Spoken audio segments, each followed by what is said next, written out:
ದ್ವಾಯ. ಇವತ್ತಿನ ಶ್ಲೋಕಗಳು 59ನೇ ಶ್ಲೋಕ, ಅಧ್ಯಾಯ 3, ಮಹಾಭಾರತ ತಾತ್ಪರ್ಯ ನಿರ್ಣಯ. ತ್ವಯಾ ಪುರಾ ಕರ್ಣಪುಟಾದ್ವಿನಿರ್ಮಿತೌ ಮಹಾಸುರೌ ತೌ ಮಧುಕೈಟಭಾಖ್ಯೌ ಪ್ರಭಂಜನಾವೇಶ ವಶಾತ್ತವಾಜ್ಞಯ ಬಲೋದ್ಧತಾವಾಶು ಜಲೆ ವ್ಯವರ್ಧತಾಂ. ದೇವತೆಗಳೆಲ್ಲ ಭಗವಂತನ ಹತ್ರ ಹೋಗಿ ಇದು ಮಾಡ್ತಾ ಇದ್ದಾರೆ, ಪ್ರಾರ್ಥನೆ ಮಾಡ್ತಾ ಇದ್ದಾರೆ, ಹೇಳ್ತಾ ಇದ್ದಾರೆ, ದೇವರೇ ನಿಮ್ಮ ಮಹಿಮೆ ಏನು. ಬ್ರಹ್ಮದೇವರ ಸೃಷ್ಟಿ ಅಂತ ಹೇಳಿದರೆ, ಬ್ರಹ್ಮದೇವರ 100 ವರ್ಷ ಆಯುಷ್ಯದಲ್ಲಿ ಬ್ರಹ್ಮದೇವರು ಬೇಗ ಬೇಗ ಸೃಷ್ಟಿ ಮುಗಿಸಿ ನಿಮ್ಮನ್ನೇ ಬಂದು ಸೇರ್ತಾರೆ. ಈ ರೀತಿ ಹೇಳ್ತಾ ಇದ್ದಾರೆ, ನೀವೇ ಸರ್ವ ಸ್ವತಂತ್ರ ಭಗವಂತ.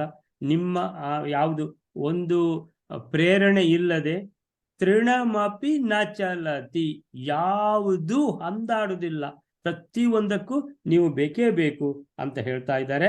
ಸೊ ಹಾಗೆ ಭಗವಂತ ಹೇಗಾದ್ರೂ ಮಾಡಿ ನಮ್ಮನ್ನು ರಕ್ಷಿಸಬೇಕು ನೀವು ಈ ರಾವಣ ಕುಂಭಕರ್ಣರಿಂದ ಅಂತ ಹೇಳುವಾಗ, ಭಗವಂತ ನಿಮ್ಗೆ ಇದೆಲ್ಲ ಏನು ಕಷ್ಟದ ಕೆಲಸವೇ ಅಲ್ಲ ಅಂತ ಹೇಳಿ ಏನ್ ಹೇಳ್ತಾರೆ, ನಿಮ್ಗೆ ಕಷ್ಟದ ಕೆಲಸ ಅಲ್ಲ ಅಂತ ಹೇಳಿಬಿಟ್ಟು, ತ್ವಯಾಪುರ ಕರ್ಣಪುಟಾದ್ವಿನಿರ್ಮಿತೌ ಮಹಾಸುರೌ ತೌ ಮಧುಕೈಟಭಾಖ್ಯೌ ಪ್ರಭಂಜನಾವೇಶವಶಾತ್ ತವಾಜ್ಞಯ ಬಲೋದ್ಧತೌ ಆಶು ಜಲೆ ವ್ಯವರ್ಧತಾಂ. ತ್ವಯಾ ಪುರ, ಭಗವಂತ ನಿಮ್ಮಿಂದ ಮೊದಲು ಏನಾಯ್ತಂತೆ, ತ್ವಯಾ ಪುರ ಅಂದ್ರೆ ಮೊದಲು, ಕರ್ಣಪುಟಾದ್ವಿನಿರ್ಮಿತೌ, ನಿಮ್ಮ ಕರ್ಣ ಅಂದ್ರೆ ಕಿವಿಯ ಪುಟ ಅಂತ ಹೇಳಿದ್ರೆ ಕಿವಿಯಲ್ಲಿರುವಂತಹ ಬೆವರು, ಕಿವಿಯಲ್ಲಿರುವಂತಹ ಮಲ ಅಥವಾ ಕಿವಿಯಲ್ಲಿರುವಂತಹ ಕಸ. ಸೊ ಈ ರೀತಿ ಅಂತ ನಿಮ್ಮ ಕಿವಿಯ ದೆಸೆಯಿಂದ ಅಂತ ನಿಮ್ಮ ಕಿವಿಯ ಕಾರಣದಿಂದ ಹುಟ್ಟಿದ್ದಾರೆ ಯಾರು ಅವತ್ತು. ಕರ್ಣಪುಟಾದ್ವಿನಿರ್ಮಿತೌ ಮಹಾ ಅಸುರರು ಏನು, ತಾವು ಮಧುಕೈಟಭಾಖ್ಯೌ, ಅವರ ಹೆಸರೇನಂತ ಹೇಳಿದ್ರೆ ಮಧುಕೈಟಭರು ಅಂತ ಹೆಸರು ಅವ್ರದ್ದು. ಸೊ ಮಧುಕೈಟಭರು ಅಂತ ಹೆಸರು ಅವರು. ತ್ವಯಾ ಪುರ ಕರ್ಣಪುಟಾದ್ವಿನಿರ್ಮಿತೌ ಮಹಾಸುರೌ ತೌ ಮಧುಕೈಟಭಾಖ್ಯೌ ಅಂತ ಹೇಳಿದ್ರೆ ಇದೇನು, ಸೃಷ್ಟಿಗಿಂತಲೂ ಮೊದಲು ಇದು ಅಂತ ಹೇಳಿದ್ರೆ, ದೇವತೆಗಳ ಸೃಷ್ಟಿಯ ಮೊದಲು, ಬ್ರಹ್ಮಾಂಡದ ಸೃಷ್ಟಿಯ ಮೊದಲು ಇದು ಕತೆ. ಇದು ಯಾವುದಿದು, ಮಧುಕೈಟಭರ ಕತೆ.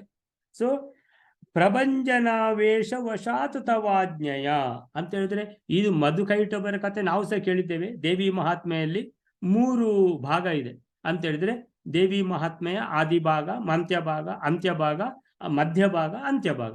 ಆದಿಭಾಗದಲ್ಲಿ ಮಧುಕೈಟಭರ ವಧೆ, ಮಧ್ಯಭಾಗದಲ್ಲಿ ಮಹಿಷಾಸುರನ ವಧೆ, ಅಂತ್ಯಭಾಗದಲ್ಲಿ ಶುಂಭ ನಿಶುಂಭರ ವಧೆ. ಸೊ ಯಾರಿಂದ, ದೇವಿಯಿಂದ. ಈ ಮಧುಕೈಟಭರ ವಧೆ ಇದು ದೇವಿ ಮತ್ತು ಭಗವಂತ ಸೇರಿ ಆಗಿರುವಂಥದ್ದು ಅಂತ ಹೇಳಿದ್ರೆ, ಇಷ್ಟೆಲ್ಲ ನಮ್ಗೆ ಕತೆ ಗೊತ್ತುಂಟು. ಆದರೆ ಮಧ್ವಾಚಾರ್ಯರು ಇನ್ನೂ ಸೇರಿಸಿದ್ರು, ಏನಂದ್ರೆ ಪ್ರಭಂಜನಾವೇಶ ವಶಾತ್ ತವಾಜ್ಞಯ, ತವ ಆಜ್ಞೆಯ, ದೇವ ನಿಮ್ದೇ ಆಜ್ಞೆ ಹೌದಾ ಅಲ್ವಾ, ಏನಂತ ಪ್ರಭಂಜನಾವೇಶ ವಶಾತ್.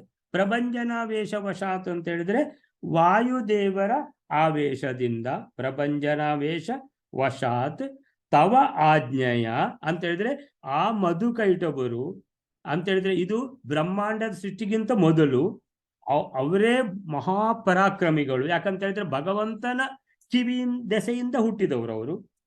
ಆಮೇಲಿಂದ ಪ್ರಭಂಜನಾವೇಶವಶಾತ್ ವಾಯುದೇವರ ಅಂಶ ಕೂಡ ಅವರಲ್ಲಿ ಸೇರ್ಕೊಂಡುಂಟು. ಮತ್ತೆ ಅದು ವಾಯುದೇವರ ಅಂಶ ಸೇರ್ಕೊಂಡುಂಟು, ಅದು ಕೂಡ ನೀವು ಹೇಳಿದ್ದಲ್ವಾ, ತವ ಆಜ್ಞೆಯ ಬಲೋದ್ಧತವು, ಬಲ ಉದ್ಧತವು ಅಂತ ಹೇಳಿದ್ರೆ ಅವರ ಮದಕ್ಕೆ ಲೆಕ್ಕವೇ ಇಲ್ಲ. ಬಲೋದ್ಧತವು, ಬಲದಿಂದ ಉನ್ಮತ್ತರಾಗಿದ್ದಾರೆ. ಜಲೆ, ಯಾವ ಜಲ ಇದು, ಪ್ರಳಯ ಜಲ. ಸೊ ಅಂದ್ರೆ ಪ್ರಳಯ ಜಲದ ಲಾಸ್ಟ್, ಪ್ರಳಯ ಜಲದಿಂದ ಆಮೇಲಿಂದ ಸೃಷ್ಟಿ ಶುರುವಾಗುವಂಥದ್ದು. ಒಂದು ಸೃಷ್ಟಿ ಶುರುವಾಗುವ ಮೊದಲೇ ಈ ಮಧುಕೈಟಭರು ಹುಟ್ಟಿದ್ರು. ನೀವು ಎಲ್ಲಿದ್ದೀರಿ, ನೀವು ಆಲದ ಮೇಲೆ ಮಲಗಿದ್ದೀರಿ ಭಗವಂತ, ನೀವು ಲಕ್ಷ್ಮಿಯನ್ನು ಆಲಂಗಿಸಿ ನೀವು ಆಲದ ಮೇಲೆ ಮಲಗಿದ್ದೀರಿ. ಆವಾಗ ಪ್ರಳಯ ಸೃಷ್ಟಿ ಶುರುವಾಗುವ ಮೊದಲೇ ಅಂತ ಹೇಳಿದ್ರೆ ಈ ಮಧುಕೈಟಭರು ಹುಟ್ಟಿಬಿಟ್ರು. ಹುಟ್ಟಿ ಏನಂತ ಹೇಳಿದ್ರೆ, ನಿಮ್ಮ ನಾಭಿ ಕಮಲದಿಂದ ಏನು ಆ ತಾವರೆಯಲ್ಲಿ ಚತುರ್ಮುಖ ಬ್ರಹ್ಮ ಕೂತು ಸೃಷ್ಟಿ ಇನ್ನು ಶುರು ಮಾಡಬೇಕು ಇನ್ನು ಅಂತ ಹೇಳುವಾಗ ಈ ಮಧುಕೈಟಭರು ನೋಡಿದ್ರು ಬ್ರಹ್ಮದೇವರನ್ನ. ಅರೆ ಬ್ರಹ್ಮದೇವರು ಅಂತ ಹೇಳಿದ್ರೆ ಅವರಿಗೆ ಒಂಥರ ಸೋಜಿಗಾಯಿತು, ಈ ಬ್ರಹ್ಮದೇವರನ್ನು ಒಂಚೂರು ಆಡಿಸುವ ಅಂತ. ಸೊ ಆಡಿಸುವ ಅಂತ ಹೇಳ್ಕೊಂಡು ಬಂದ್ರು ಬ್ರಹ್ಮದೇವರ ಹತ್ರ. ನಿಮ್ಮನ್ನು ನಾವೀಗ ನುಂಗಿ ಬಿಟ್ರೆ ಏನು ಅಂತ ಕೇಳಿದ್ರು. ಅಯ್ಯೋ ಬ್ರಹ್ಮದೇವರು ಹೆದರ್ಕೊಂಡ್ಬಿಟ್ರು. ಅಯ್ಯೋ ದೇವರ, ಇದು ಮೊದಲೇ ರಾಕ್ಷಸರು, ಅಂದ್ರೆ ರಾಕ್ಷಸರ ಹತ್ರ ಅಂತ ಹೇಳಿದ್ರೆ ಒಳ್ಳೆಯವರು ಹೆದರುವುದೇ. ಸೊ ಬ್ರಹ್ಮದೇವರು ಹೆದರಿದ್ರು ಅಂತ ಹೇಳಿದ್ರೆ ಬ್ರಹ್ಮದೇವರಿಗೆ ಏನು, ದೇವರು ಭಗವಂತ ಇರುವಾಗ ನನ್ಗೆ ಏನ್ ತಲೆ ಬಿಸಿ ಅಂತ ಅವರಿದ್ದಾರೆ. ಭಗವಂತನನ್ನು ನೋಡಿದ್ರು, ಭಗವಂತ ಯೋಗ ನಿದ್ರೆಯಲ್ಲಿದ್ದಾನೆ. ಅಯ್ಯೋ ದೇವರೇ, ಹಾಗಂತ ಹೇಳಿದ್ರೆ ನನ್ನನ್ನು ರಕ್ಷಿಸುವವರು ಯಾರು ಅಂತ ತಲೆ ಬಿಸಿ ಆಯ್ತು ಬ್ರಹ್ಮದೇವರಿಗೆ. ಮಹಾಸುರವು ತೌ ಮಧು ಕೈಟಭಾಕ್ಯವು. ತೌ ಅಂದ್ರೆ 2 ಜನ, ಮಧು ಮತ್ತೆ ಕೈಟಭಾಕ್ಯವು. ಮಧು ಮತ್ತೆ ಕೈಟಭ ಅನ್ನುವಂತಹ ಮಹಾಸುರವು, ಅವರಲ್ಲಿ ಯಾವ್ದು ಆವೇಶ ಇದೆ? ವಾಯುದೇವರ ಆವೇಶ ಇದೆ. ಅಯ್ಯೋ ರಾಕ್ಷಸರ ಅಲ್ಲಿ ವಾಯುದೇವರ ಆವೇಶ. ವಾಯುದೇವರ ಅಂತ ಹೇಳಿದ್ರೆ ಏನು? ಮಹಾಪರಾಕ್ರಮಿ. ಅದು ಹನುಮಾನ್ ಅವತಾರ ಇರಲಿ, ಭೀಮ ಅವತಾರ ಇರಲಿ, ಮಧ್ವಾಭ ಅವತಾರ ಇರಲಿ, ಮಹಾಪರಾಕ್ರಮಿಯಾದ ಇವರು. ಸೊ ಅಂತ ಹೇಳಿದ್ರೆ ಆ ವಾಯುದೇವರ ಆವೇಶ ಈ ಮಧುಕೈಟಭರ ಮೇಲೆ ಆಗ್ಬೇಕಾ? ಅದು ಭಗವಂತ. ನೀವು ಈ ತರ ಎಲ್ಲ ಮಾಡ್ಬೇಕಾ? ಬಲೋದ್ಧತವು, ಉದ್ಧತರಾಗಿ ಬಿಟ್ರು ಈ ಮಧುಕೈಟಭರು. ಆಶು ಜಲೇ ವ್ಯವರ್ಧತಾಂ ಅಥವಾ ಅಭ್ಯವರ್ಧತಾಂ, ಪ್ರಳಯ ಜಲದಲ್ಲಿ ಬೆಳೆದರು. ಪ್ರಳಯ ಜಲದಲ್ಲಿ ಬೆಳೆದರು ಅಂತ ಈ 59ನೇ ಶ್ಲೋಕ ಏನಂತ ಹೇಳಿದ್ರೆ, ದೇವಸರ್ಗಕ್ಕಿಂತ ಮೊದಲು ಪುರ ಭಗವಂತ ನಿಮ್ಮಿಂದ, ನಿಮ್ಮ ಕರ್ಣಪುಟದಿಂದ ಇವರು ಯಾರು ನಿರ್ಮಿಸಲ್ಪಟ್ಟ ಆ ಮಧುಕೈಟಭ ನಾಮಕರಾದ ಮಹಾಸುರರು, ಅದರ ಮೇಲೆ ನಿಮ್ಮ ಆಜ್ಞೆಯಿಂದಲೇ ವಾಯುದೇವರ ಆವೇಶ ಅವರ ಮೇಲೆ. ಸೊ ಅವರು ತೃಪ್ತರಾಗಿ ಬಲೋದ್ಧತರಾಗಿ ಶೀಘ್ರದಲ್ಲಿ, ಆಶು ಬಲೋದ್ಧತವು ಆಶು, ಆಶು ಅಂದ್ರೆ ಬೇಗನೆ, ಪ್ರಳಯ ಜಲದಲ್ಲಿ ಜಲೇಭ್ಯ ಅಭ್ಯವರ್ಧತಾಂ, ಜಲೇ ಅಭ್ಯವರ್ಧತಾಂ, ಜಲದಲ್ಲಿ ಪ್ರಳಯ ಜಲದಲ್ಲಿ ಬೇಗ ಬೇಗ ಬೆಳೆದು ಬಿಟ್ರು. ಯಾರು? ರಾಕ್ಷಸರು. ನೋಡ್ತಿದ್ದಾಗೆ ಈಗ ಹುಟ್ಟಿದ್ರು, ಈಗ ದೊಡ್ಡದಾಗಿ ಬಿಟ್ರು. ಅರೆ ಈಗ ಏನು ಫುಲ್ ಬೆಳೆದು ಬಿಟ್ಟಿದ್ದಾರೆ, ಅಷ್ಟು ಬೇಗನೆ ಆ ರೀತಿ ಬೆಳೆದು ಬಿಟ್ಟಿದ್ದಾರೆ. ಸೊ ಅಂತಹ ಅವರಿಂದ ಏನಾಯಿತು ಮುಂದೆ? ಸೊ ಇದಕ್ಕೆ ಪ್ರಭಂಜನಾಚಾರ್ಯ ಪುಸ್ತಕದಲ್ಲಿ ಏನಿದೆ, ಯಾವುದಿದು, ತ್ವಯಾಪುರ ಕರ್ಣಪುಟ ದ್ವಿನಿ. ಹಿಂದೆ ನೀನು ಭಗವಂತ, ನೀವು ನಿಮ್ಮ ಶಷ್ಕುಲಿ ಅಂದ್ರೆ ಕರ್ಣಪುಟ ಪ್ರದೇಶದಿಂದ ಮಧು ಮತ್ತೆ ಕೈಟಭರು ಎನ್ನುವಂತ ಇಬ್ಬರು ಮಹಾದೈತ್ಯರನ್ನು ಹುಟ್ಟಿಸಿದಿರಿ ನೀವು. ನಿಮ್ಮ ಆದೇಶದಂತೆಯೇ ವಾಯುದೇವರ ಆವೇಶದಿಂದ ಕೂಡಿ ಬಲದಿಂದ ಉನ್ಮತ್ತರಾದ ಈ ಮಧು ಕೈಟಭರು ಪ್ರಳಯ ಜಲದಲ್ಲಿ ಬೇಗನೆ ಬೆಳೆಯತೊಡಗಿದರು. ಆಮೇಲೆ ಏನಾಯಿತು ಅಂತ ಹೇಳಿದರೆ, ತದಾಜ್ಞೆಯ ಬ್ರಹ್ಮವರಾತ್ ಅವಧ್ಯೌ ಚಿಕ್ರೀಡಿಶ ಸಂಭವಯ ಮುಖೋದ್ಗತಾನ್ ಸ್ವಯಂಭುವೋ ವೇದಗಣಾನ್ ಅಹರ್ಷತಾಂ ತದಾ ಭವಃ ತ್ವಂ ಅಯಶೀರ್ಷ ಈಶ್ವರ. ಭಗವಂತ ಆಮೇಲಿಂದ ನಿಮ್ಗೆಲ್ಲ ಭಗವಂತ ನಿಮ್ದೇ ಲೀಲೆ, ನಾವು ನಿಮ್ಗೆ ಹೇಳುವುದಷ್ಟೇ. ಯಾಕಂತ ಹೇಳಿದ್ರೆ ನಿಮ್ಮನ್ನು ಸ್ತುತಿ ಮಾಡ್ತಾ ಇದ್ದೇವೆ ನಾವು. ತ್ವದಾಜ್ಞೆಯ, ಎಲ್ಲ ಬ್ರಹ್ಮ ರುದ್ರಾದಿ ಎಲ್ಲಾ ದೇವತೆಗಳು ಭಗವಂತನ ಹತ್ರ ಹೋಗಿ ಸ್ತುತಿ ಮಾಡ್ತಾ ಇರುವಂತದ್ದಿದು. ತ್ವದಾಜ್ಞೆಯ, ಭಗವಂತ ನಿಮ್ಮದೇ ಆಜ್ಞೆಯಿಂದ ಬ್ರಹ್ಮವರಾತ್ ಅವಧ್ಯೌ ಅಂತ ಹೇಳಿದ್ರೆ ಮೊದಲೇ ರಾಕ್ಷಸರು, ಅವರ ಒಳಗೆ ವಾಯುದೇವರ ಆವೇಶ. ಈಗ ಅದು ಸಾಲದು ಅಂತ ಹೇಳುವುದಕ್ಕೆ ಬ್ರಹ್ಮವರಾತ್ ಅವಧ್ಯೌ, ಬ್ರಹ್ಮ ದೇವರು ವರ ಕೊಟ್ಟು ಬಿಟ್ಟಿದ್ದಾರೆ. ಏನಂತ ಹೇಳಿದ್ರೆ, ನಿಮ್ಮನ್ನು ಸಾಯಿಸ್ಲಿಕ್ಕೆ ಬಹಳ ಕಷ್ಟ ಅಂತ ಹೇಳಿದ್ರೆ, ನಿಮ್ಮನ್ನು ಸಾಯಿಸ್ಲಿಕ್ಕೆ ಸಾಧ್ಯ ಇಲ್ಲ ಅಂತ ಹೇಳಿದ್ರೆ, ಅಯ್ಯೋ ಇದು ಬಹಳ ಕಷ್ಟ ಆಯ್ತಲ್ಲ ಅಂತ ಹೇಳಿದ್ರೆ, ಇನ್ನು ಇವರನ್ನು ಸಾಯಿಸುವವರು ಯಾರು ಇಲ್ಲ, ಇವರಿಗೆ ನಾನು ತಿಂತೇನೆ ಅಂತ ಬಂದಿದ್ದಾರೆ ಬ್ರಹ್ಮದೇವರನ್ನ ಅಂತ ಹೇಳಿದ್ರೆ. ಯಾರು ವರ ಕೊಟ್ಟದ್ದು ನೋಡಿ, ರುದ್ರದೇವರು ಇವನಿಗೆ ವರ ಕೊಟ್ಟರು. ಯಾರಿಗೆ? ಭಸ್ಮಾಸುರನಿಗೆ ವರ ಕೊಟ್ಟರು, ನೀನ್ ಯಾರ ತಲೆ ಮೇಲೆ ಕೈ ಇಡ್ತೀಯ ಅವರು ಸಾಯ್ತಾರ ಅಂತ. ಸರಿ, ಅವ ಕೇಳಿದ, ಇವರು ಕೊಟ್ರು. ಅವನು ಏನ್ ಮಾಡಿದ, ಟೆಸ್ಟ್ ಮಾಡ್ಬೇಕಂತ ಅದೇ ರುದ್ರದೇವರ ತಲೆ ಮೇಲೆ ಕೈ ಇಡ್ಲಿಕ್ಕೆ ಬರ್ಬೇಕಾ? ಇದು ಅದೇ ತರ ಅಂದ್ರೆ ಬ್ರಹ್ಮದೇವರದ್ದೇ ವರ ಅವರಿಗೆ. ಅದೇ ನಾನು ಸಂತೋಷ, ನಾನು ಬಹಳ ಪ್ರಸನ್ನನಾಗಿದ್ದೇನೆ ನಿಮ್ಮ ತಪಸ್ಸಿನಿಂದ, ಏನು ವರ ಬೇಕು ಅಂತ. ನಮ್ಗೆ ಸಾವೇ ಬರಬಾರ್ದು, ಆಯ್ತು ಅಂತ ಹೇಳಿದ್ರು. ಅವಧ್ಯವೂ ಆಗಿಬಿಟ್ರು. ಈಗ ಅದೇ ಬ್ರಹ್ಮದೇವರನ್ನು ತಿನ್ಲಿಕ್ಕೆ ಬಂದಿದ್ದಾರೆ ಅಂತ ಹೇಳಿದ್ರೆ ಏನಂತ ಹೇಳಿ, ಬ್ರಹ್ಮದೇವರು ಅವರಿಗೆ ಸ್ಪೆಷಲ್ ಆಗಿ ಕಾಣ್ಲಿಕ್ಕೆ ಶುರು ಮಾಡಿದ್ದು ಈ ಬ್ರಹ್ಮದೇವರನ್ನು ಆಡಿಸುವ ಅಂತ. ತತ್ವದಾಜ್ಞೆಯ ಬ್ರಹ್ಮವರಾತ್ ಅವಧ್ಯವು. ಅವಧ್ಯವು, ವಧ್ಯವು ಅಂದ್ರೇನು? ವಧೆ. ಇದು ವಧ್ಯವು ಅಂದ್ರೆ ವಧೆ ಮಾಡಲು ಅರ್ಹ. ಅವಧ್ಯವು ಅಂದ್ರೆ ವಧೆ ಮಾಡ್ಲಿಕ್ಕೆ ಸಾಧ್ಯ ಇಲ್ಲ ಅಂತ ಹೇಳಿದ್ರೆ ಸಾಯಿಸ್ಲಿಕ್ಕೆ ಸಾಧ್ಯ ಇಲ್ಲ. ಯಾರಿಂದಲೂ ನಮ್ಗೆ ಸಾವು ಬರಬಾರದು ಅಂತ ಅವ್ರು ಕೇಳಿದ್ರು. ಬ್ರಹ್ಮದೇವರು ವರ ಕೊಟ್ಬಿಟ್ರು. ಚಿಕ್ರೀಡಿಶ ಸಂಭವಯ ಮುಖೋದ್ಗತಾನ್ ಸ್ವಯಂಭುವೋ ವೇದಗಣಾನ್ ಅಹರ್ಷತಾನ್. ಇದು ಎಲ್ಲ ನೀವು ಅವರ ಬ್ರಹ್ಮದೇವರು ವರ ಕೊಡುವಾಗ ನಿಮ್ಗೆ ಗೊತ್ತಿಲ್ವ ಭಗವಂತ? ನಿಮಗೆ ಗೊತ್ತಿದೆ. ಆ ವಾಯುದೇವರ ಆವೇಶ ಆಗುವಾಗ ನಿಮಗೆ ಗೊತ್ತಿಲ್ವಾ? ಗೊತ್ತಿದೆ. ಅಂತ ಹೇಳಿದ್ರೆ ಎಲ್ಲ ಗೊತ್ತಿದ್ದೆ ಭಗವಂತ ನೀವೆಲ್ಲ ಮಾಡಿಸಿದ್ರಿ. ಇದೆಲ್ಲ ಯಾಕೆ ಮಾಡಿಸಿದ್ರಿ? ಚಿಕ್ರೀಡಿಶ ಸಂಭವಯ ಅಂತ ಹೇಳಿದ್ರೆ ನಿಮಗೆ ಆಟ ಆಡುವ ಇಚ್ಛೆ.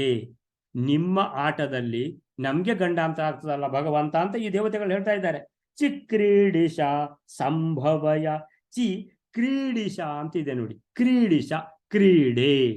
ಚಿಕ್ರೀಡಿಶ ಸಂಭವಯ, ನಿಮಗೆ ಆಟ, ಬೆಕ್ಕಿಗೆ ಆಟ. ಇಲ್ಲಿ ಅಂದ್ರೆ ಇದು ಉಂಟಿಲ್ವಾ ಎಂತದು, ಇಲಿಗೆ ಪ್ರಾಣ ಸಂಕಟ ಅಂತ, ಬೆಕ್ಕಿಗೆ ಚಂಗಾಟ ಅಂತ. ಇದೇನಾಗಿದೆ? ಭಗವಂತನಿಗೆ ಇದು ಆಟ. ಈ ದೇವತೆಗಳಿಗೆ ಏನಾಗಿದೆ? ಈ ರಾಕ್ಷಸರಿಂದ ಈಗ ಇದು ಶುರುವಾಗಿದೆ, ಪ್ರಾಣ ಸಂಕಟ ಶುರುವಾಗಿದೆ. ಚಿಕ್ರೀಡಿಶ ಸಂಭವಯ ಮುಖೋದ್ಗತಾನ್. ಮುಖೋದ್ಗತಾನ್ ಅಂತ ಹೇಳಿದ್ರೆ ಸ್ವಯಂಭುವೋ ಮುಖೋದ್ಗತಾನ್ ಅಂತ ಹೇಳಿದ್ರೆ ಬ್ರಹ್ಮದೇವರ ಮುಖದಿಂದ ಉದ್ಗತಾನ್. ಯಾವುದು? ವೇದಗಳು. ಸೊ ಸ್ವಯಂಭುವೋ ಮುಖೋದ್ಗತಾನ್ ಅಂತ ಹೇಳಿದ್ರೆ ಬ್ರಹ್ಮದೇವರ ಮುಖದಿಂದ ಹೊರಾಟ, ಮುಖ ಉದ್ಗತಾನ್ ವೇದಗಣಾನ್ ಅಹರ್ಷತಾಂ. ವೇದಗಳನ್ನೇ ಅಪಹರಿಸಿಕೊಂಡು ತಕೊಂಡೋದ್ರು ಈ ಮಧುಕೈಟವರು. ವೇದಗಣಾನ್ ಅಹರ್ಷತಾಂ. ವೇದಗಣಾನ್ ಅಂದ್ರೆ, ಗಣಾನ್ ಅಂದ್ರೆ ಸಮೂಹ, ಅಂದ್ರೆ ಎಲ್ಲಾ ವೇದಗಳನ್ನು. ವೇದಗಣಾನ್ ಅಹರ್ಷತಾಂ. ಅಹರ್ಷತಾಂ ಅಂದ್ರೆ ಅಪಹರಿಸುವುದು. ಅಪಹರಿಸುವುದು. ಅಹರ್ಷತಾಂ ಅಂತ ಹೇಳಿದ್ರೆ ಅಪಹರಿಸಿಕೊಂಡು ಹೋದರು. ಅಹರ್ಷತಾಂ. ತದಾ ಆವಾಗ ಭಗವಂತ ನಿಮ್ಗೆ ಆಯ್ತು ಅಂತ ಹೇಳಿದ್ರೆ ಇವ್ರದ್ದೆಲ್ಲ ಬಹಳ ಜೋರಾಯಿತು ಆಟ. ಈ ಆಟನ ನಿಲ್ಲಿಸಬೇಕು ಅಂತ. ತದಾ ಅಭವತ್. ತದಾ ಅಭವಃ ನೀವು ಆದಿರಿ. ತದಾ ಅಭವಃ ನೀವು ಆದಿರಿ. ಏನು? ತ್ವಂ ನೀವು ಹಯಶೀರ್ಷ ಈಶ್ವರ. ಹಯಶೀರ್ಷ. ಹಯ ಶೀರ್ಷ ಅಂದ್ರೆ ತಲೆ, ಅಂದ್ರೆ ಹಯ ತಲೆಯಾಗಿರುವಂತಹದ್ದಂದ್ರೆ ಹಯವದನ ರೂಪ ಅಂತ. ಹಯವದನ ರೂಪ ಅಥವಾ ಹಯಗ್ರೀವ ರೂಪ. ಸೊ ಹಯಗ್ರೀವ ರೂಪವನ್ನು ತಾಳಿದಿರಿ. So Narayana, lord Narayana took the huge form of Hayagriva ಅಂತಾರೆ ಒಂದು ವ್ಯಾಖ್ಯಾನದಲ್ಲಿ. ಅಂತ ಹೇಳಿದ್ರೆ ದೊಡ್ಡದಾದ ಅದು ಯಾವಾಗ ಇನ್ನೂ ಸಾಧ್ಯ ಟೈಮ್ ಬರ್ತದೆ. ಈಗ ನೀವು ಹಯಗ್ರೀವ ರೂಪವನ್ನ ತಾಳಿದಿರಿ. ಸೊ ಹಯಗ್ರೀವ ರೂಪವನ್ನು ತಾಳಿದಿರಿ ಯಾಕೆ ಅಂತ ಕೇಳಿದ್ರೆ ಅದು ಕತೆ ಅಂತ ಹೇಳಿದ್ರೆ ಬ್ರಹ್ಮದೇವರನ್ನೇ ಏನ್ ಮಾಡುದು? ತಿನ್ಲಿಕ್ಕಂತ ಇವರು ಹೋಗ್ತಾರೆ. ಯಾರು? ಈ ಎರಡು ರಾಕ್ಷಸರು. ಅಲ್ಲಿ ಯಾವುದು ತಿನ್ಲಿಕ್ಕಂತ ಹೋಗುವಾಗ ಭವೇತ ಮಧ್ಯಮೆ ತುಷ್ಟವು ಮಮ ಮಧ್ಯಾವು ಭಾವಪಿ ಅಲ್ಲ, ಅದಕ್ಕಿಂತ ಮೊದಲೇ ಯಾವುದು? ಮಧು ಕೈಟಬಹುದು ಆತ್ಮಾನವು ಅತಿ ವೀರ್ಯ ಪರಾಕ್ರಮವು. ಇದು ಚಂಡಿಕಾ ಪಾರಾಯಣ. ನಿಮ್ಗೆ ಚಂಡಿಕಾ ಹೋಮಕ್ಕೆ ಹೋದರೆ ಇದನ್ನು ಕೇಳಲಿಕ್ಕೆ ಸಿಗ್ತದೆ. ಸೊ ಮಧು ಕೈಟಬರ ವಧೆ ಅಂತ ಹೇಳಿದ್ರೆ ಸುರುವಿನ ಭಾಗ ಅದು. ಸೊ ಮಧು ಕೈಟಬಹುದು ಆತ್ಮಾನವು ಅತಿ ವೀರ್ಯ ಪರಾಕ್ರಮವು ಕ್ರೋಧರಕ್ಷೇ ಕ್ಷಣಾವತ್ ಕ್ರೋಧರಕ್ತೇ ಕ್ಷಣವು ಹಂತುಂ ಬ್ರಹ್ಮಾಂಡಂ ಜನಿತೋದ್ಯಮವು ಅಂತ ಹೇಳ್ಕೊಂಡು ಬ್ರಹ್ಮಾಂಡಂ ಜನಿತೋದ್ಯಮವು ಸ್ವಾಹ ಅಂತ ಹಾಕ್ತಾರೆ. ಅಂದ್ರೆ ದೇವಿಗೆ ಸ್ವಾಹ ಅಂತ ಹೇಳಿಬಿಟ್ಟು ಮಹಾಲಕ್ಷ್ಮಿ ಇದಂ ನಮಃ ಅಂತಾರೆ. ಯಾವುದಲ್ಲಿ? ಚಂಡಿಕಾ ಹೋಮದಲ್ಲಿ. ಸೊ ಇದು ಚಂಡಿಕಾ ಪಾರಾಯಣದಲ್ಲಿ ಸಹ ಇದು ಪಾರಾಯಣದ ಪೋರ್ಷನ್ ಇದು. ಸೊ ಮಧುಕೈಟಭವು ದುರಾತ್ಮಾನು. ಈ ದುರಾತ್ಮನರಾದ ಮಧುಕೈಟವರು ಅತಿವೀರ್ಯ ಪರಾಕ್ರಮವು ಅಂತ ಹೇಳಿದ್ರೆ ಬಹಳ ಪರಾಕ್ರಮಿಗಳು. ಕ್ರೋಧ ರಕ್ತೇ ಕ್ಷಣವು ಹಂತುಂ ಅಂದ್ರೆ ಬಹಳ ಕೋಪಗೊಂಡಿದ್ದಾರೆ. ಬ್ರಹ್ಮಾಣಂ ಜನಿತೋದ್ಯಮವು, ಬ್ರಹ್ಮದೇವರನ್ನು ತಿನ್ಲಿಕ್ಕಂತ ಬಂದ್ರು. ಸಮುತ್ತಾಯತ ತಸ್ತಾಭ್ಯಾಂ ಯಯುಧೇ ಭಗವಾನ್ ಹರಿಹಿ ಅಂತ ಹೇಳಿದ್ರೆ, ಬ್ರಹ್ಮದೇವರು ಫಸ್ಟಿಗೆ ನೋಡುವಾಗ ಏನು ಮಾಡಿದ್ರು, ಈ ಭಗವಂತ ಯೋಗ ನಿದ್ರೆಯಲ್ಲಿದ್ದಾನೆ. ಸೊ ಯೋಗ ನಿದ್ರೆಯಲ್ಲಿರುವಾಗ ಭಗವಂತನು ದೇವಿಯನ್ನು ಸ್ತುತಿಸಿ ಭಗವಂತನನ್ನು ಎಬ್ಬಿಸು ಅಂತ. ಸೊ ಆವಾಗ ಯೋಗ ಮಾಯಾ ಬಂದು ಭಗವಂತನನ್ನು ಎಬ್ಬಿಸುವುದು. ಸೊ ಎಬ್ಬಿಸಿದ ಮೇಲೆ ಸಮುತ್ಥಾಯತ ತಸ್ತಾಭ್ಯಾಂ, ಸಮುತ್ಥಾಯ ಭಗವಂತ ಎದ್ದು ಬಿಟ್ಟು, ಸಮುತ್ಥಾಯ ತತಃ ತಾಭ್ಯಾಂ ಆ ಎರಡು ರಾಕ್ಷಸರನ್ನ ಯಯುಧೇ ಭಗವಾನ್ ಹರಿ ನೋಡ್ತಾನೆ. ಓ ಇದು ಎಲ್ಲ ಕತೆ, ಬ್ರಹ್ಮದೇವರನ್ನು ತಿನ್ಲಿಕ್ಕೆ ಅಂತ ಆಗಿದೆಯಾ, ಸರಿ ಅಂತ ಹೇಳ್ಕೊಂಡ್ಬಿಟ್ಟು ಏನು ಮಾಡಿದ್ರು. ಸೊ ಒಂದ್ ಕಡೆಯಲ್ಲಿ ವೇದಗಳನ್ನು ಕಸಿದುಕೊಂಡು ಹೋಗಿದ್ದಾರೆ, ಇನ್ನೊಂದು ಕಡೆಯಲ್ಲಿ ಬ್ರಹ್ಮದೇವರನ್ನು ತಿನ್ಲಿಕ್ಕೆ ಬಂದಿದ್ದಾರೆ. ಸೊ ಈಗ ಏನಂತ ಹೇಳಿದ್ರೆ, ಈಗ ಇದು ಬಿಟ್ರೆ ಬಹಳ ಕಷ್ಟ ಆಗ್ತದೆ ಅಂತ ಹೇಳಿಬಿಟ್ಟು ಯಯುಧೇ ಭಗವಾನ್ ಹರಿಹಿ, ಭಗವಂತನು ಅವರೊಟ್ಟಿಗೆ ಏನ್ ಮಾಡಿದ್ದಾರೆ, ಯುದ್ಧ ಆಯ್ತು. ಯಾರಿಗೆ, ಮಧುಕೈಟಭರಿಗೂ ಭಗವಂತನಿಗೂ. ಪಂಚವರ್ಷ ಸಹಸ್ರಾಣಿ ಬಾಹು ಪ್ರಣೋಭು, ದೀರ್ಘ ಕಾಲದ ಯುದ್ಧ ಆಯಿತು. ಪಂಚವರ್ಷ ಸಹಸ್ರಾಣಿ ಅಂತ ಮಾರ್ಕಂಡೇಯ ಪುರಾಣದಲ್ಲಿ ಹೇಳ್ತಾ ಇದ್ದಾರೆ. ತಾವಪ್ಯತಿ ಬಲೋನ್ಮತ್ತವು ಮಹಾಮಾಯಾ ವಿಮೋಹಿತವು. ಆವಾಗ ಏನು ಮಾಡಿದ್ರು, ಏನಂತ ಹೇಳಿದ್ರೆ, ಇದು ಯುದ್ಧ ನಿಲ್ಲುವುದೇ ಇಲ್ಲ. ಭಗವಂತನಿಗೂ ಏನಿದು ಬಹಳ ಜೋರು ಅಂತ ಹೇಳ್ಕೊಂಡು, ಇದು ಭಗವಂತನದ್ದು ಎಲ್ಲ ಲೀಲೆ.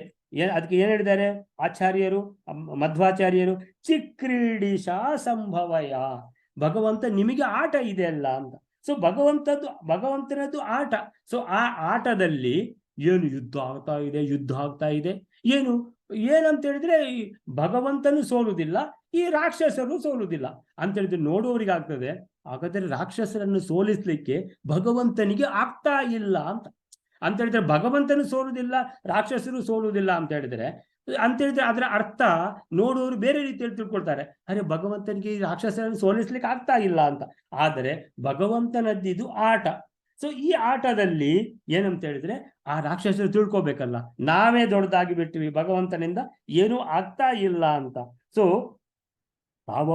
ತಾವು ಅಪಿ ಅತಿ ಬಲೋನ್ಮತ್ತವು ಮಹಾಮಾಯಾ ವಿಮೋಹಿತವು. ಸೊ ಭಗವಂತ ಒಂದು ಯೋಗ ಮಾಯೆಗೆ ಕನ್ಸನ್ನು ಮಾಡ್ತಾನೆ. ಯೋಗ ಮಾಯೆ ನಿಂದು ಸ್ವಲ್ಪ ಮಾಯೆ ಇವರ ಮೇಲೆ ಹರಿಸು ಅಂತ. ಸೊ ಯೋಗ ಮಾಯೆ ಅರ್ಥ ಮಾಡ್ಕೊಂಡ್ಲು ಅವರ ಮೇಲೆ ಒಂದು ಚೂರು ಮೋಹನ ಮಾಡಿಬಿಟ್ಟು ಕೂಡಲೇ ಏನಾಯಿತು, ಈ ರಾಕ್ಷಸರಿಗೆ ಮದ ಇನ್ನೂ ಏರಿತು ಅಂತ ಹೇಳ್ತಾರೆ. ಮದ ಏರಿದ ಕೂಡಲೇ ಏನಾಗ್ತದೆ, ಒಂಥರ ಹುಚ್ಚು ಹಿಡಿದಾಗ ಏನೇನೋ ಮಾಡ್ಲಿಕ್ಕೆ ಶುರು ಮಾಡ್ತಾರೆ. ಈ ರಾಕ್ಷಸರು ಕೂಡ ಉಕ್ತವಂತೋ ವರೋಸ್ಮತ್ತೋ ಪ್ರಿಯತಾಮಿತಿ ಕೇಶವಂ ಹೇಳ್ತಾರೆ. ಭಗವಂತ ಈಗ ಗೊತ್ತಾಯ್ತಾ ನಮ್ದು ಬಲ, ಭಗವಂತ ಹೇಳ್ತಾನೆ, ಓ ಮತ್ತೆ ಗೊತ್ತಾಯ್ತಪ್ಪ ನಿಮ್ದು ಬಲ, ಭಾರಿ ಭಯಂಕರ ಬಲಿಷ್ಠರು ನೀವು ಅಂತ. ಎಷ್ಟು ಬಲ ಅಂತ ಹೇಳ್ಕೊಂಡು. ಸೊ ಆವಾಗ ಏನಂತ ಹೇಳಿದ್ರೆ, ಭಗವಂತ ಬಹುಶಃ ಕೇಳ್ತಾನೆ ಕಾಣ್ತದೆ ಅಂತ ಹೇಳ್ತಾನೆ ಅಂತ ಏನಂತ ಹೇಳಿದ್ರೆ, ಏನು ವರ ಬೇಕಾದ್ರೂ ಕೇಳಿ ಅಂತ. ಆದ್ರೆ ಈ ಯೋಗ ಮಾಯೆಯ ಒಂದು ಮಾಯೆಯನ್ನು ಹರಿಸಿದ ಕಾರಣ ಮೋಹನಾಸ್ತ್ರವನ್ನು ಯಾರು ಈ ರಾಕ್ಷಸರ ಮೇಲೆ, ಅವರಿಗೆ ಬಲ ಅದು ಹುಚ್ಚೆದ್ದು ಬಿಟ್ಟು ಆ ರಾಕ್ಷಸರು ಹೇಳ್ತಾರೆ, ಅರೆ ಭಗವಂತ ನೀನೇನು ವರ ಕೇಳೋದು, ನಾವು ವರ ಕೊಡ್ತೀವಿ ನಿನಗೆ ಅಂತ. ಅಷ್ಟು ಹೇಳಿದ ಕೂಡಲೇ ನೀವು ವರ ಕೊಡ್ತೀರೋ, ಹೌದಾ ಸರಿ, ಹಾಗಾದ್ರೆ ವರ ಕೇಳಲ್ಲ, ಹಾಗಾದ್ರೆ ನಾನು ಕೇಳು ನೀನು ಭಗವಂತ. ಸೊ ಇವ್ರು ಭಗವಂತ ಏನು ಕೇಳೋದು, ಈಗ ನನ್ನ ಕೈಯಿಂದ ನೀವು ಸಾಯ್ಬೇಕು ಅಂತ. ಆವಾಗ ಇವರಿಗೆ ಎಚ್ಚರ ಆಯಿತು, ಅಯ್ಯೋ ದೇವರೇ, ನಾವು ವರ ಕೊಟ್ಟಾಯಿತು ಭಗವಂತನಿಗೆ, ಇನ್ನೀಗ ನಾವು ಹಿಂದೆ ಹೋಗ್ಲಿಕ್ಕಾಗುದಿಲ್ಲ, ಅಯ್ಯೋ ಸಿಕ್ಕಿ ಬಿದ್ವಿ ಅಂತ ಹೇಳಿದ್ರೆ, ನಮ್ಮನ್ನು ಏನೋ ಭಗವಂತ ಒಂದು ಕ್ರೀಡೆ ಮಾಡಿ ನಮ್ಮನ್ನು ಸಿಕ್ಕಿಸಿ ಹಾಕಿಯೇ ಬಿಟ್ಟ ಅಂತ ಹೇಳಿದ್ರೆ, ಸರಿ ನಿಮ್ಮನ್ನು ಸಾಯಿಸಬೇಕೀಗ, ನನ್ನ ಕೈಯಿಂದ ಈಗ ನೀವು ಸಾಯಬೇಕು, ಮುಗಿದೋಯ್ತು. ಯಾಕಂದ್ರೆ ನಿಮ್ಮ ಉಪಟಳ ಬಹಳ ಜಾಸ್ತಿ ಆಗಿದೆ, ಇದೇ ವರ ನಾನು ನಿಮ್ಮ ಹತ್ರ ಕೇಳುವಂಥದ್ದು, ಬೇರೆ ಎಂತ ವರ ಕೇಳಲಿಕ್ಕಿದೆ ನಿಮ್ಮ ಹತ್ರ ಅಂತ. ಅಷ್ಟು ಹೇಳಿದ್ಕೊಳ್ಳೆ ಎಚ್ಚರ ಆಯ್ತು. ಸೊ ಶ್ರೀ ಭಗವಾನುವಾಚ ಭವೇತಾಂ ಅದ್ಯ ಮೇ ತುಷ್ಟೌ ಮಮ ವಧ್ಯಾವುಭಾವಪಿ. ಭವೇತಾಂ ಅದ್ಯ ಮೇ ತುಷ್ಟೌ ಅಂತ ಹೇಳಿದ್ರೆ, ಈಗ ನೀವು ಬಹಳ ಪ್ರಸನ್ನರಾಗಿ ನನಗೆ ವರ ಕೊಡ್ತಾ ಇದ್ದೀರಲ್ಲ, ಮಮ ವಧ್ಯಾವುಭಾವಪಿ, ನನ್ನಿಂದ ನೀವು ಸಾಯಬೇಕು. ಮಮ ಅಂದ್ರೆ ನನ್ನ, ವಧ್ಯ ಅಂತ ಹೇಳಿದ್ರೆ ನನ್ನಿಂದ ನೀವು ಸಾಯಬೇಕು. ಉಭವು ನೀವಿಬ್ರು. ಕಿಮನ್ಯೇನ ವರೇಣ ಹತ್ರ, ನಿಮ್ಮ ಹತ್ರ ಇನ್ನೇನು ವರ ಕೇಳಲಿಕ್ಕೆ ಆಗ್ತದೆ ಅಂತ ಹೇಳ್ಕೊಂಡು ಭಗವಂತ ಹೇಳುವಂಥದ್ದು. ಸೊ ಋಷಿರುವಾಚ ವಂಚಿತಾಭ್ಯಾಮಿತಿ ತದ, ನಾವು ಸಿಕ್ಕಿ ಬಿದ್ವಿ ಅಂತ ಹೇಳ್ಕೊಂಡ್ಬಿಟ್ಟು ಆವಾಗ ಸೀದಾ ನೋಡಿದ್ರಂತೆ. ಯಾರು? ಮಧುಕೈಟಭರು. ಹೀಗೆ ನೋಡಿದರೆ ಎಲ್ಲ ಕಡೆ ಪ್ರಳಯ ಜಲ, ಏನಿಲ್ಲ, ಖಾಲಿ ಪ್ರಳಯ ನೀರು ಮಾತ್ರ ಇರುವಂತದ್ದು. ಆಲದ ಎಲೆ ಮೇಲೆ ಭಗವಂತ ಮಲಗಿದ್ದಾನೆ, ಮುಗಿದೋಯ್ತು. ಸೊ ಅಷ್ಟೇ ಕಾಣ್ತದೆ. ಸೊ ಆ ಭಗವಂತ ಒಂದ್ಸಲ ಏನಾಗ್ತದೆ, ಯುದ್ಧ ಮಾಡ್ಲಿಕ್ಕೆ ಬರ್ತಾನೆ, ಒಂದ್ಸಲ ಮಲಗಿದಾಗೆ ಕಾಣಿಸ್ತಾನೆ. ಸೊ ಹೀಗೆ ಇರುವಾಗ ಯೋಚನೆ ಮಾಡ್ತಾರೆ, ಹಾಗಾದ್ರೆ ಎಲ್ಲ ಕಡೆಯಲ್ಲಿ ನೀರು ಮಾತ್ರ ಇರುವುದಲ್ವಾ? ವಿಲೋಕ್ಯತಾಭ್ಯಾಂ ಗದಿತೋ ಭಗವಾನ್ ಕಮಲೇ ಕ್ಷಣ ಅಂತ ಹೇಳಿದ್ರೆ, ವಿಲೋಕ್ಯತಾಭ್ಯಾಂ ಗದಿತೋ ಭಗವಾನ್ ಕಮಲೇ ಪ್ರೀತೋ ಸ್ವಸ್ತವ ಯುದ್ಧೇನ ಶ್ಲಾಘ್ಯಸ್ತ್ವ ಮೃತ್ಯುರಾವಯೋ ಆವಾಂ ಜಹಿನ ಯತ್ರೋರ್ವಿ ಸಲಿಲೇನ ಪರಿಪ್ಲುತ. ಆಯ್ತು, ನಮ್ಮನ್ನು ನೀನು ಕೊಲ್ಲಬಹುದು, ಏನಂತ ಹೇಳಿದ್ರೆ ಯತ್ರ ಊರ್ವಿ ಸಲಿಲೇನ ಪರಿಪ್ಲುತ, ಆವಾಂ ಜಹಿ ಅಂದ್ರೆ ನಮ್ಮನ್ನು ಸಾಯಿಸು, ನ ಯತ್ರ ಉರ್ವಿ ಸಲಿಲೇನ ಪರಿಪ್ಲುತ. ಎಲ್ಲ ಕಡೆಯಲ್ಲಿ ನೀರು ಮಾತ್ರ ಕಾಣ್ತಾ ಇದೆ ಅಲ್ವಾ, ಎಲ್ಲಿ ನೀರಿಲ್ವೋ ಅಲ್ಲಿ ನಮ್ಮನ್ನು ಕೊಲ್ಲು ಅಂತ ಹೇಳಿದ್ರೆ ನಾವು ಸಾಯ್ಲಿಕ್ಕೆ ರೆಡಿ ಅಂತ ಹೇಳಿದ್ರೆ ಭಗವಂತ ವರ ಕೇಳಿ ಆಗಿದೆ, ಇವರು ಹುಚ್ಚರಾಗಿ ಮಾಡಿ ಸಿಕ್ಕಿ ಬಿದ್ದಾಗಿದೆ. ಸೊ ಭಗವಂತನ ಹತ್ರ ತಾವು ಸಾಯ್ಲಿಕ್ಕೆ ರೆಡಿಯಾಗಿ ಆಗಿದೆ. ಅಲ್ಲಿ ಬದುಕಲಿಕ್ಕೆ ಟ್ರೈ ಮಾಡ್ತಾರೆ. ಏನಂತ ಹೇಳಿದ್ರೆ ಎಲ್ಲ ಕಡೆ ನೀರು ಮಾತ್ರ ಇರುವುದಲ್ವಾ, ಎಲ್ಲಿ ನೀರಿಲ್ವೋ ಅಲ್ಲಿ ನಮ್ಮನ್ನು ಕೊಲ್ಲು ಅಂತ. ಅಷ್ಟು ಹೇಳಿದ್ದು. ಆವಾಗ ಭಗವಂತ ಏನ್ ಮಾಡಿದ್ದಾನೆ, ಅದೇ 4ನೇ ಲೈನು, ತದಾ ಅಭಾತ್ವಂ ಹಯಶೀರ್ಷ ಈಶ್ವರ. ಹಯಶೀರ್ಷ ಅಂದ್ರೆ ಹಯಗ್ರೀವನಾಗಿ ಬೃಹತ್, ವಾಮನ ಹೇಗೆ ತ್ರಿವಿಕ್ರಮನಾದನೋ ಹಾಗೆ ಬೃಹತ್ ಆಕಾರ. ಅದನ್ನೇ ಈ ಇಂಗ್ಲಿಷ್ ವ್ಯಾಖ್ಯಾನದಲ್ಲಿ ಹೇಳ್ತಾರೆ, lord Narayana took the huge form of Hayagriva. ಆಮೇಲೆ ಏನ್ ಮಾಡಿದ, ಆಮೇಲೆ lord Narayana placed the asuras on his Thi.